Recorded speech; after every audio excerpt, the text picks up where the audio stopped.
জিতলেই নিশ্চিত হবে সোনালী ট্রফি, সেই সাথে কয়েকশো কোটি টাকার প্রাইজ মানিও অপেক্ষা করছে স্পেন আর আর্জেন্টিনার জন্য। সেই সাথে শেষ মুহূর্তে চ্যাম্পিয়ন দলের জন্য থাকছে বিশেষ এক চমক। 48 দলের বিশ্বকাপে ফিফার তরফ থেকে দেয়া হচ্ছে কয়েক হাজার কোটি টাকার প্রাইজ মানি।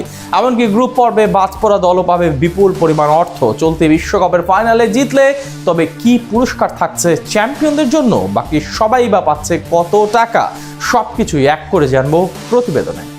বিশ্বকাপের বাকি আর মাত্র একটি ম্যাচ।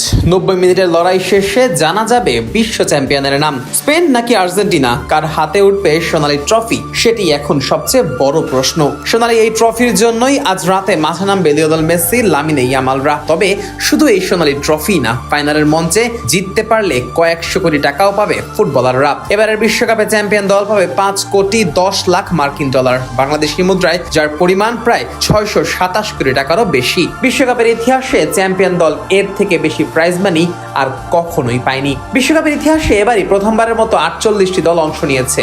আগের যে কোনো আসরের থেকে তাই বেড়েছে ম্যাচের সংখ্যাও, স্বাভাবিকভাবেই আয়ও বেড়েছে ফিফার। আর সেই আয়ের বড় একটি অংশ দেশগুলোর মধ্যে ফিরিয়ে দিচ্ছে ফুটবলের সর্বোচ্চ নিয়ন্ত্রক এই সংস্থা। 2026 বিশ্বকাপের জন্য 87 কোটি 10 লাখ মার্কিন ডলারের প্রাইজ মানি ঘোষণা করে ফিফা, বাংলাদেশি মুদ্রায় যার পরিমাণ প্রায় 10,724 কোটি টাকারও বেশি। 2022 কাতার বিশ্বকাপের তুলনায় প্রায় 58% বেশি প্রাইজ মানি রেখেছে ফিফা, যেখানে ফাইনালে জয়ী দল পাবে 5 কোটি 10 লাখ ডলার। তবে রানার্স আপ দলও খালি হাতে ফিরবে না, তারা পাবে 3 কোটি 40 লাখ ডলার। তৃতীয় স্থান নির্ধারণী ম্যাচে জয়ী দল ইংল্যান্ড পাবে 3 কোটি ডলার, আর চতুর্থ হওয়া ফ্রান্স দল পাবে 2 কোটি 80 লাখ ডলার।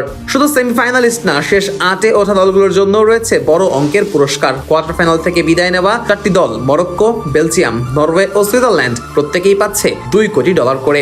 শেষ 16 থেকে বিদায় নেওয়া 8টি দল পাচ্ছে 1 কোটি 60 লাখ ডলার করে। আর রাউন্ড অফ 32 থেকে বাদ পড়া 16টি দল পাচ্ছে 1 কোটি 20 লাখ ডলার করে। এমনকি গ্রুপ পর্ব থেকে বিদায় নিয়েছে এমন দলগুলোকেও খালি হাতে ফেরত পাঠাবে না ফিফা। অংশ নেওয়া 48টি দলের প্রত্যেকের জন্য অন্তত 1 কোটি 25 লাখ ডলার নিশ্চিত ছিল।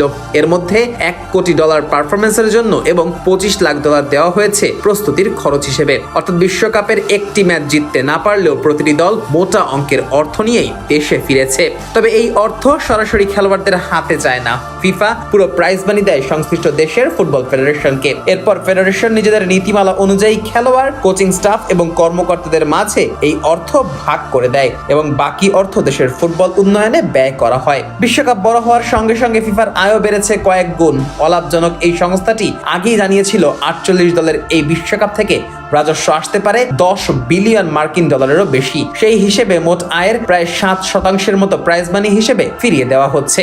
এখন দেখার পালা বিরাট আর্থিক কারবারের এই আসরে শেষ পর্যন্ত কারা হাসে জয়ের হাসি। একদিকে রয়েছে লিওনেল মেসির আর্জেন্টিনা, অন্যদিকে লামিনে ইয়ামালের স্পেন। শেষ পর্যন্ত কারা জিতবে সোনালী এই ট্রফি, আর কারাই বা নিয়ে যাবে কয়েকশো কোটি টাকার প্রাইজ মানি, সেটার অপেক্ষায় এখন গোটা বিশ্ব।